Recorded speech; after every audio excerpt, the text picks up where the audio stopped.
episode 6 of Newy Tech People. Today we have Wayne Ingram with us, mate. Welcome, Wayne. Thank you. Mate, thanks for coming on the show.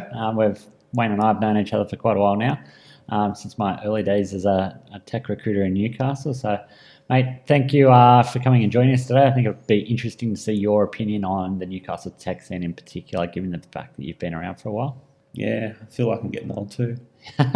Mate, to give people an overview of who you are and what you've been doing, mate, can you give us a quick overview, a quick two-minute overview? Yeah. So my current title is Executive Manger of Technology. I work for Manger, and it's a bit of a generic title, and that goes to the fact that I sort of have a few different hats. Very much focused in that security, DevOps, engineering sort of space. I spent some time doing cloud and some operations there over the last couple of years, and I think I've been there maybe 2.5 years, thereabouts. Yeah, nice. 2.5 years, and your title has changed a couple of times. I know when It you has, started yeah. out, it was more of an infrastructure cloud role, and you obviously evolved in that time and wearing some new hats, which is good.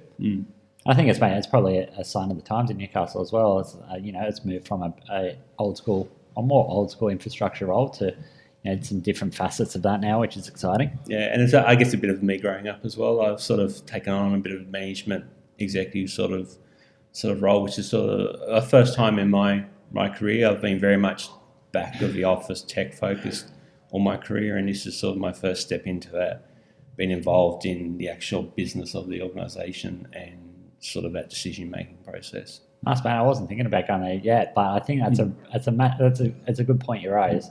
And as people go up the chain in technology, that rise of going from a pure technical role to more of that business focus and having a look at technology as an enabler and how technology fits within business, and there's a massive rise in that, and obviously that's led to your growth. It's certainly something I've struggled with over the last couple of years, and deciding about where I want to be, whether I want to stay tech focused or whether I want to delve into that. And various jobs I've had in the last couple of years have sort of touched on that.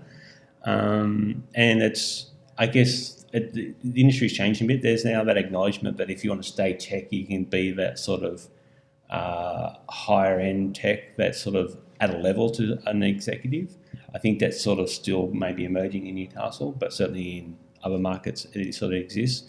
But I sort of falling into the side where I want to be involved in some of those decisions around the tech still, but how the technology can enable the business in a better way. Mate, I find that extremely, extremely important and very relevant. It's a lot of the conversations I'm having, right? Obviously with different people, different stages in their career, who get into technology because they're technical and they love technology. They love being hands-on with technology, and they grow their career up to a certain point. And at that point, you either have to become more of a people manager and a business-orientated approach to sort of continue to grow. But there is that rise now of staying super technical and becoming a subject matter expert from a technical perspective and not having to have that people management / business focus. Yeah, it's an interesting quandary because there's this expectation that once you become an executive and a manager that you take on people.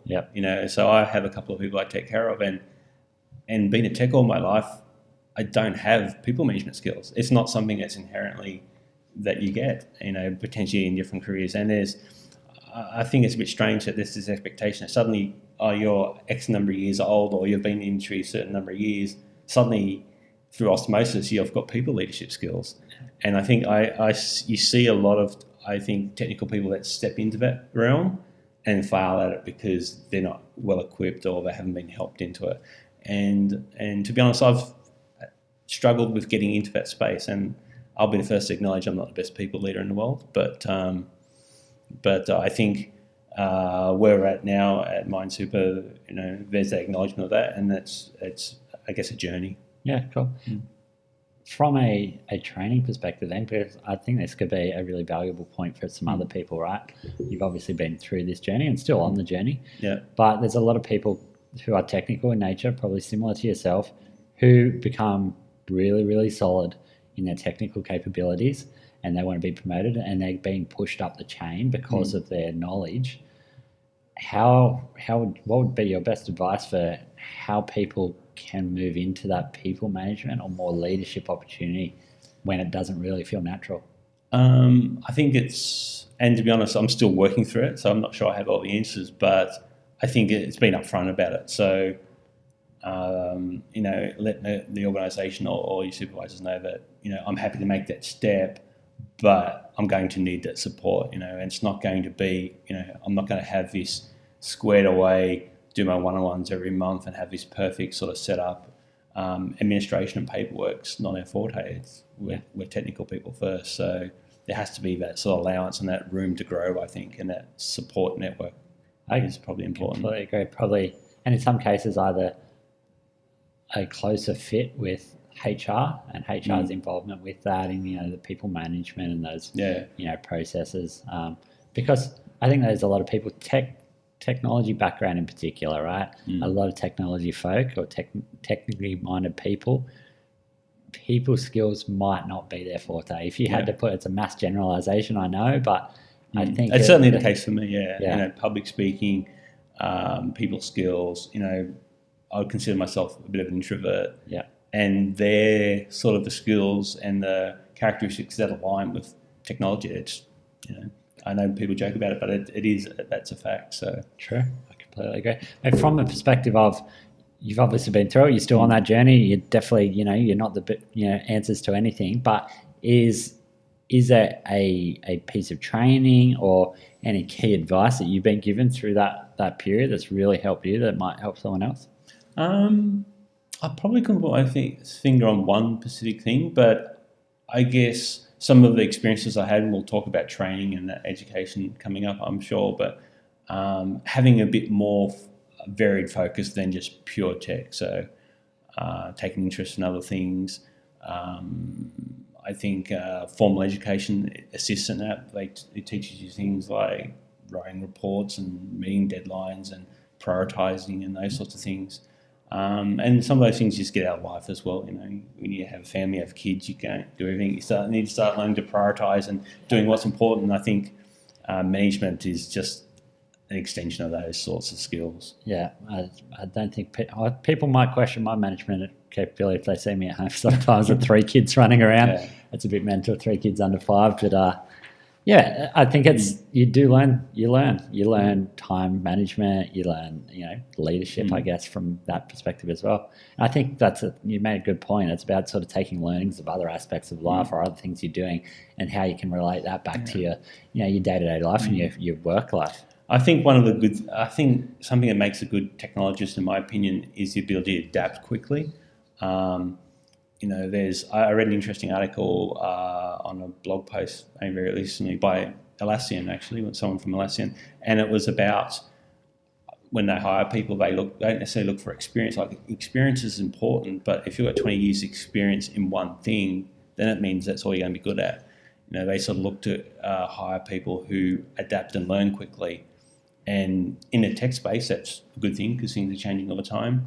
But then I think if you can adapt and learn quickly in other areas, then that will sort of bode well as in addition to sort of the tech space. Mate, I agree. I think you make a really good point. Obviously, someone from Atlassian is a very smart cookie. Yeah. Mate, you obviously mentioned you come from a technical background. That is your background. What got you into technology to start with? I've been interested in tech since a very young age. I'm a kid of the 80s, so I guess that must make me an ex-gen. Yeah. And so I grew up in the 80s and 8-bit computers, that sort of time. I had a very, very early on interest in electronics. Yeah. If anyone's old enough to remember the old Dick Smith kits and those sorts of things, I used to enjoy building those. And I got introduced to computers, would have been in primary school back in the day when the government had that scheme where they supplied microbees to the schools, and that was my first exposure to a computer. And it just fascinated me. So from that point on, I was quite interested in it. It wasn't until sort of my early high school period that we actually got a home computer, and that was an Amstrad. That was back in the Commodore 64 days. And just from then on, that was just something interesting. I spent hours writing programs in BASIC and doing sorts of things on that. And it's while I played games and that sort of stuff, it was more the curiosity that interested me, and from that point on, I was always destined to do some technology. Yeah, nice. Commodore 64 came up in my house when I was young fella. I was a pretty good Space Invaders Invaders player. So that was player. sort of mid-80s, I think? Yeah, mid to late 80s. Yeah, I think we were a little bit behind the times. But I was a pretty good Space Invaders player. And that was about the extent of my technical at that stage. Mate, you obviously, you come from that tech background, an interest in technology. You mentioned before the word university. It's something I do like to try to, to ask all the guests, because I think there's some differing opinions on the value of university and how that is changing, but we won't even go into that just yet. But mate, how did you find university for you personally? I'll probably got a bit different story to most, and my opinion has changed over time. So when I went through high school, did year 12, had no intention of going to university. I wasn't even going to, at that stage it was called TR, I'm not sure what they call it these days, but didn't even apply for one. My school eventually forced me to get one because they thought, what's the point of doing it? But yeah, I left school, I went and did a computer course in Melbourne, and my intention was I was just going to get a job and that's the end of it. And I got the job, sort of started enjoying life. I was sort of very early 20s, lots of money, or appeared to be lots of money at that age, and was having a good time. Then I picked up a job at a local council, and they had it was like a junior sort of role, and one of their requirements is you had to do education. So I was my hand was forced, and so I picked something to do, and I picked a programming degree at Monash University. And so I was doing that at the same time as I was doing full-time work.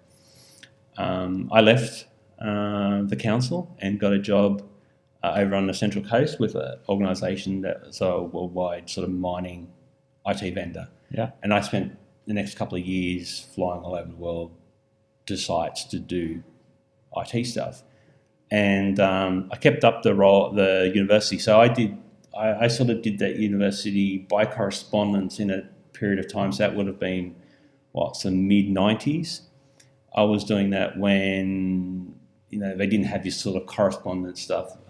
Communication via to the lecturers was via email and Usenet, if anyone knows what Usenet is.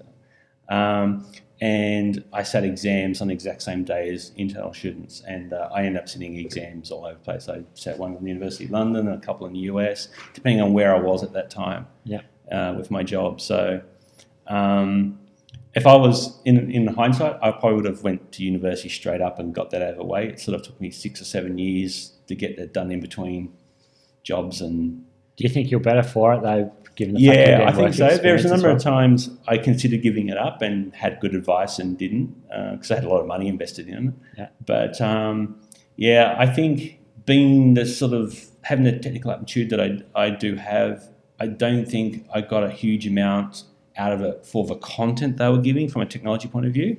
But what I did get out of it was those other skills. They required you to do a certain number of subjects in non-IT disciplines. So I did psychology and a few different things. They taught things like how to research, how to write papers, how to, as I sort of mentioned before, about prioritising that sort of stuff. And I had that, I guess, as a mega dose because I would be like in LA and I had the decision between going out with my work colleagues or doing an assignment that was due the next day. Wow. And, didn't always pick the right option, I'll admit. But, I think they were really interesting life lessons that I learned in that period of time. And I think some of those things are now actually helping me now. They may not have helped me sort of when I was still doing pure tech, but some of those things are sort of coming back now. So it's a long return RTO. Hey, as long as it's providing value, right? Yeah. Mate, obviously, so that's your experience. What's your opinion on, if you're hiring into your team or you're looking at colleagues or, let's say hiring into your team, would you prioritise looking for people with a degree? I wouldn't have that as a requirement. Yeah. I very much acknowledge that people have different paths into the industry and that sort of stuff. But if I was sort of judging two people and they were very similar levels, then I'd probably take the degree person over them, not just because of those extra skills that they would have. So it's really a case-by-case basis, I think, and I don't think there's any one right answer. I think different people learn in different ways, and for some people, formal education is great, and then you get your sort of millionaires that have tech companies that sort of dropped out, first year and have been successful, and they're probably more successful for the business acumen than whatever they're going to learn in some technology course anyway. So agreed. Mate, there's obviously, that's formal education. There's multiple aspects to that. And formal education is changing as well. As you mentioned, you probably went through a non-standard approach where you're doing it whilst working. Other people are, 3-4 years in, that's all you're doing. And now there's sort of that rise of, let's call it micro-credentials or smaller credentials. And what's your opinion on, that continued education or the model outside the sort of standard? I think continued learning is important, and that's something, if you're in a technology space, you've got to continue to learn because everything's evolving, things are changing. That being said, I'm not a big fan personally of just of certifications. I think just because it says that a particular product and that product's going to be invalid in a couple of years' time. So I don't see a big deal in that, but I think other sort of courses in that. So I'll often go on courses or go to a training, but I don't see much point in getting a piece of paper after it because it might have relevance right now, but in a few years' time it probably won't. I tend to do a lot of reading of blogs and podcasts, and experimenting I think is important in technology, actually trying things out for yourself. Yeah. That's sort of where I've been at. That being said, I'm sort of considering going back and doing a master's. I have no particular reason why. And I know when I finished my undergraduate degree, I said never again, but never say never because it's. I think it's now appealing to me, not for anything in my career, but just as a self goal. Like I think I would like to have that next step. Yeah. For no other reason than feel good about it, I think. Yeah, and there'd be some value there, right? I'm sure something will rub off. But I don't see it opening a door to the next role, so to speak. I've already sort of stepped into that management piece, so it's not going to get me that part. I don't see it realistically getting me any more money. Yeah. It's just more being a more rounded individual, I think. That continued learning, right? You mentioned the word before, continued learning. I think it's vitally important. I don't think you get to where you are, right? Unless you are somebody that's actually committed to learning. And you got to be motivated, I think, as well. Yeah. But for me, I guess it comes naturally in that I get bored very easily. So do I. So I don't sit still. It's evidenced by the fact that I probably have like 30 hobbies and spend very little time on all of them. Yeah. And I'll hop between them. I'll have a favourite at this point in time. And it's because I have this thirst for being entertained and doing new things. And it's sort of come out a few times in my career, in my life, where I've actually enjoyed the journey more than I've enjoyed the outcome. A very simple example from my younger youth, when I was, I don't know, probably early teens, used to enjoy going over to the local remote control airfield and watch the planes fly around. And I used to think one day I'll get a job, I'll get money, I'll buy myself one and do that. And I ended up doing that, got my first job, and I'm sure you could probably guess the outcome. Loved building it, never flew it. Yeah. Because I was on to the next thing. Yeah. And that's sort of been the way I've progressed in a lot of things. I have a blog, and I set out myself the task of actually creating it using certain technologies. I enjoyed that, created the blog, it's got like 4 posts on it because I've now moved on. Yeah. So that's sort of the way I've been through my life, and so that means that things like doing the masters or something like that, it's a new challenge. It's something definitely be a challenge based on what you just said, right? It forces you to stay strong and stay. It does, and it's probably one of the out of character things of my personality is I completed my undergraduate degree, which took I think 7 years part time, and usually 7 years to invest in something for me is a long time. I would have got bored with that a few times, so. I'm quite proud of the fact that I completed that because, had I not, I could have been very easily dropped and moved on. I was already in a job. I didn't need it to get a job. Yeah. I wasn't really learning technology things from it, which I wanted. So that's fair. Mate, you mentioned before, like, let's continue down that learning path. A couple of blogs and podcasts you listen to. Mate, what's the most interesting? Let's start with podcast. Most interesting podcast or podcasts? Thing that interests me at the moment is probably security, because it's such a fast evolving field. So I listen to a local Australian podcaster. It's called Risky Beers. Patrick Gay is the guy who runs that, and that's really just more of a news type podcast about the security environment at the moment, what's happening, and I find that quite interesting because there's a lot of geopolitical type things involved in that sort of stuff. So I find that quite interesting. Similar sort of vein, I listen to Troy Hunt, another Australian, on security. I think I got an email from him the other day that says my password's been hacked or something. Yes, so he runs the site where he collects all the information about sites that have been hacked, and will let people know about that if you sign up for it. So I've signed up. That's Troy. I follow him on Twitter as well. Yeah, so he's quite an interesting character. And then other things non-tech related. I listen to woodworking ones, I listen to electronics ones. I watch a lot of YouTube these days. I find myself watching videos. Sorry? Cat videos? No, not cat videos. I find myself watching less and less TV. Yeah. And I'm sure that's true for a lot of people. Yeah. You're picking and choosing what you want on demand, right? Yeah. What do you watch on YouTube? Following those various themes, I'll watch security stuff, I'll watch electronic stuff, I'll watch woodworking. It's a bit of a rabbit hole. I'll find new interests and new people through that sort of other things you get. That right-hand sidebar. That right-hand sidebar is dangerous. You can spend a few hours going down that rabbit hole. Yeah. That's.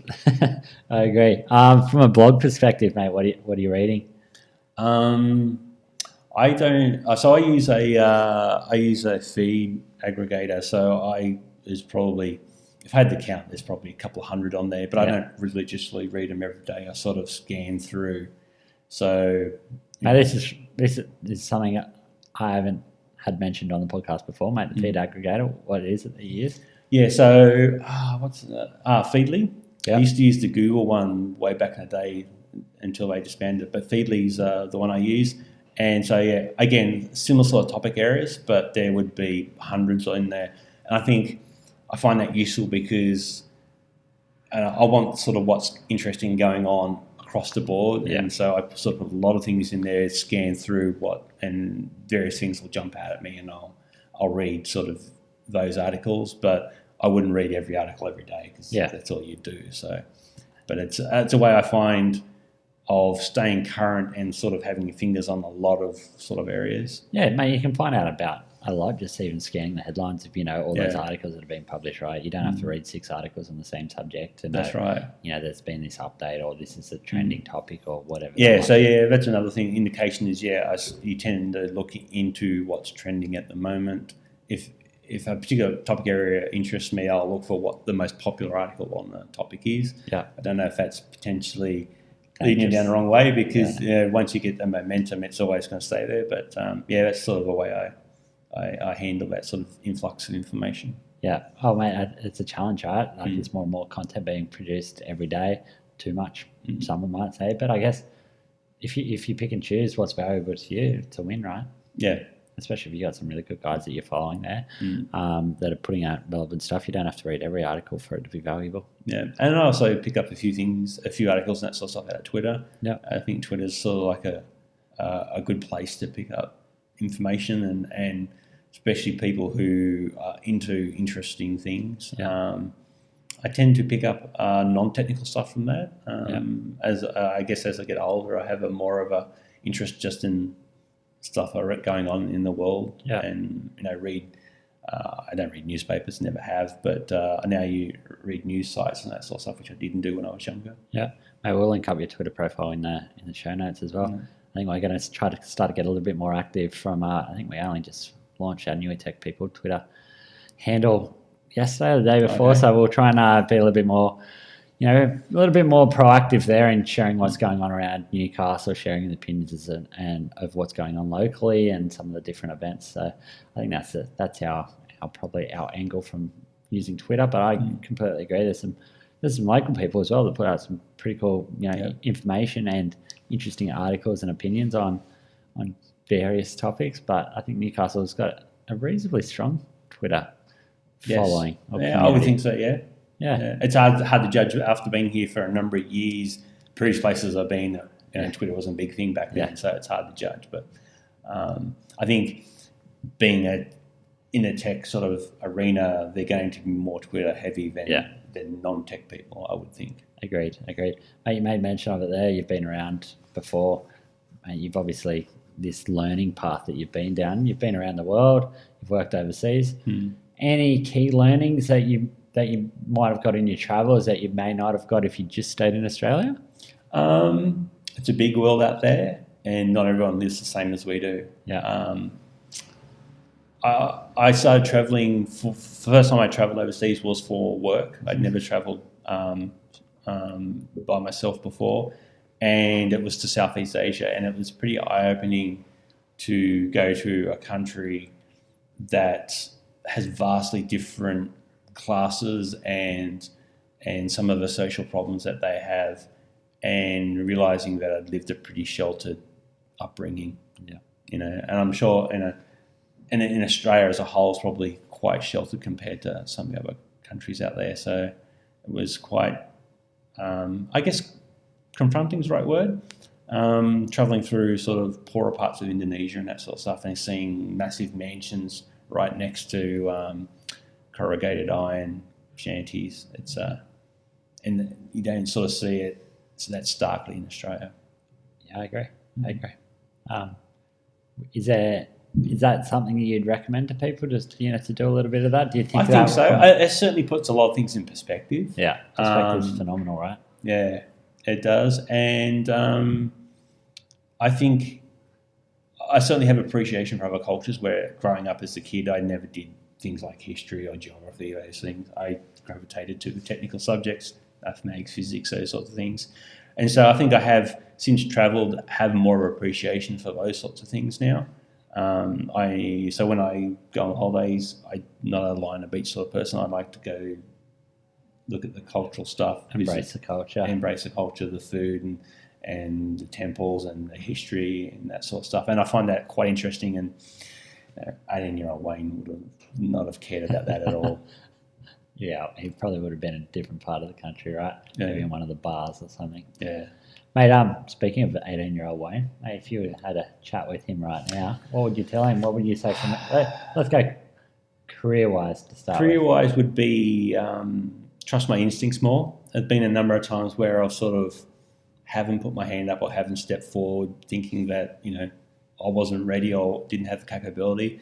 And in hindsight, I probably did.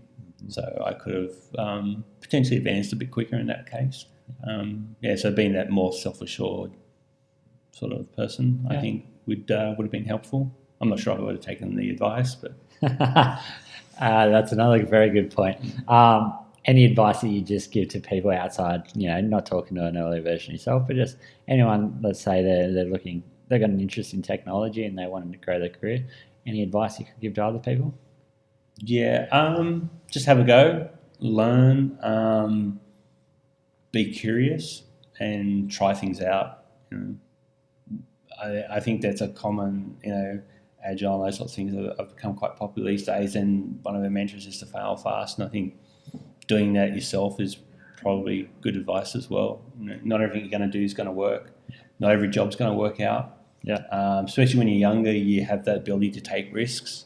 Once you get family and kids and that sort of stuff, you become a bit more safe in that regard with your career. But when you've got no dependents and you can go work overseas for 12 months, just do it. Yeah. The skills and the life experiences you'll pick up would be excellent. So, agreed, mate. Let's go to Newcastle specific for a sec. Yeah, mate. You've obviously been around Newcastle for a while. I think you've done a few of the bigger organisations around town. You've done Hunter Water, NIB, and Mine Super. Yeah, mate. What's your opinion on the changing state of the technology scene in Newcastle? I certainly think that startup sort of stuff is a lot bigger now. That sort of didn't exist when I first came up here, and I think there's very much two ends of the spectrum. Now you've got your traditional enterprises that have existed here for a number of years and probably quite traditional in the way they operate. And then you have the other end of the spectrum. You have the startups that are very agile, using a lot of new technologies and those sorts of things. So I think that's probably the biggest difference is that pick up.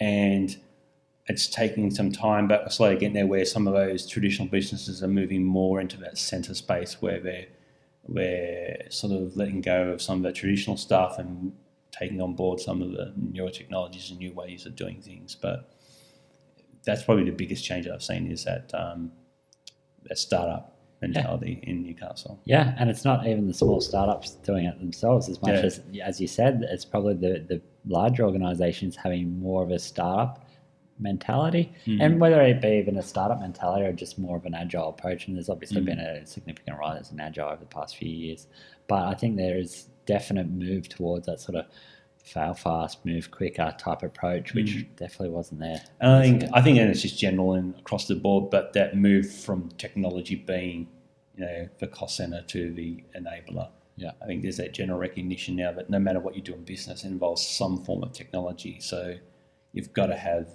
the capability to move quickly. If the business wants to do something, they want to acquire another company or divest or whatever it is they want to do, they need to have the capabilities and skills in-house to do something, and it may not be expected. It's, I guess, back to that, being able to morph into what you need really quickly, having the ability to learn things and take on things quickly instead of this traditional, I'm an exchange admin, I've got 20 years experience as an exchange admin. Well, exchange has gone 365 now, so that skill's gone. If that's what your bread and butter is, and you're don't have the ability to adapt quickly, then you're not going to have a good, track record moving forward. Prospects don't like us. So I think businesses, are acknowledging the fact that they need to have those sorts of people in their technology team to be able to enact what the business decide to do next. I agree, and I think there's probably the rise of technology as an enabler has helped grow that next tier down of companies that would have been one-man bands and probably outsourcing all their technology to a managed service provider in the past, is starting to build out internal tech teams and build out their internal technology capabilities to drive the company forward.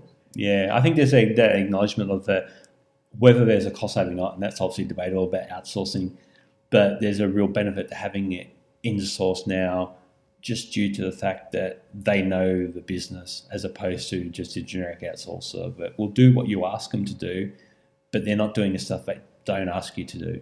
You don't ask them to do. So, and that's where I think that benefit comes from. Yeah, I think it's, as you said, it's a change in mentality. It's a mentality change from, hey, it's a cost center to enabler to drive our business forward. And if we're using something as an enabler to something that help drive growth, you probably want that in-house, right? Yeah. Or at least a solid portion of that in-house, and still leverage other providers. Yeah, I think you want to outsource the very low value stuff, or the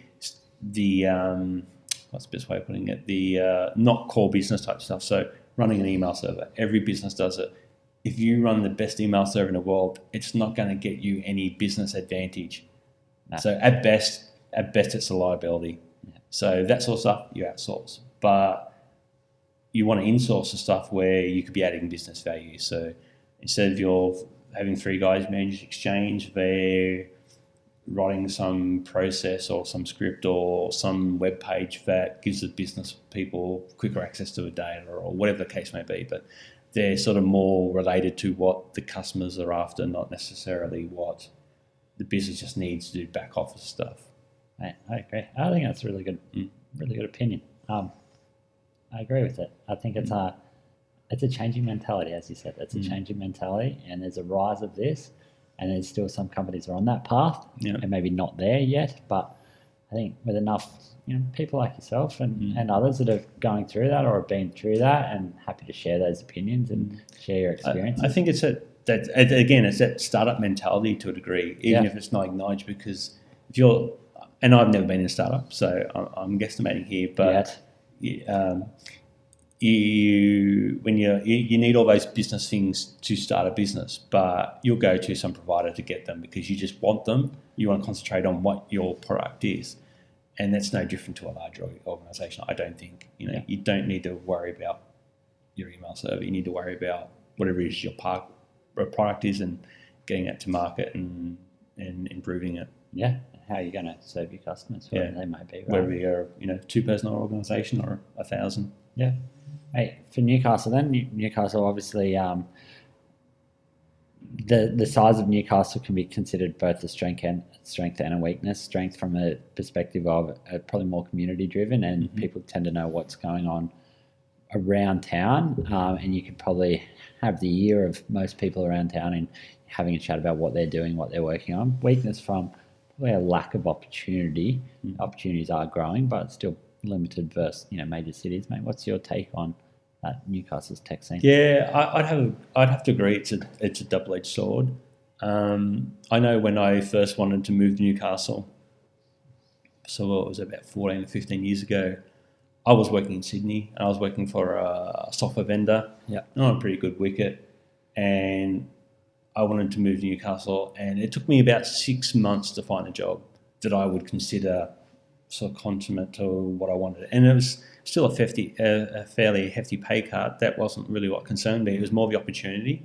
At that stage, 15 years ago, the businesses were still all very traditional, and being, working Sydney CBD, that sort of stuff was a bit more advanced. So it was difficult finding an organisation that had that sort of culture that I was looking for. Yeah. And I think that's certainly starting to change. But yeah, certainly back at that time, there would have been if I wanted to work in a reasonable size enterprise, had a reasonable size IT budget, you were only looking at a couple of organisations. Yeah. And it certainly felt like that exclusive men's club where you had to wait for someone to die before you could get a spot. Yeah. I think that certainly has changed, but certainly been a bit slower than what would have liked. But that being said, I agree with you in that once you're in the Newcastle market, you can move around a bit easier. Yeah. You certainly, if you don't have a bad reputation, that's a good thing. But yeah, everyone knows everyone. Usually you find out about roles before they're in papers, or if they ever go to papers. Yeah. Back then, or these days online, and yeah, that's sort of.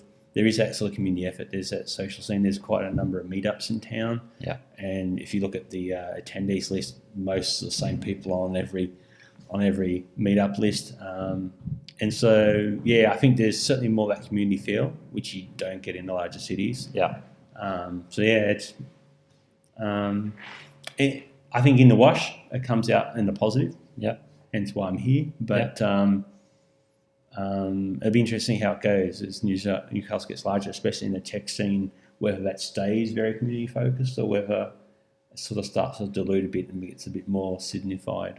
Yeah, I think it'll be interesting to see how that plays out.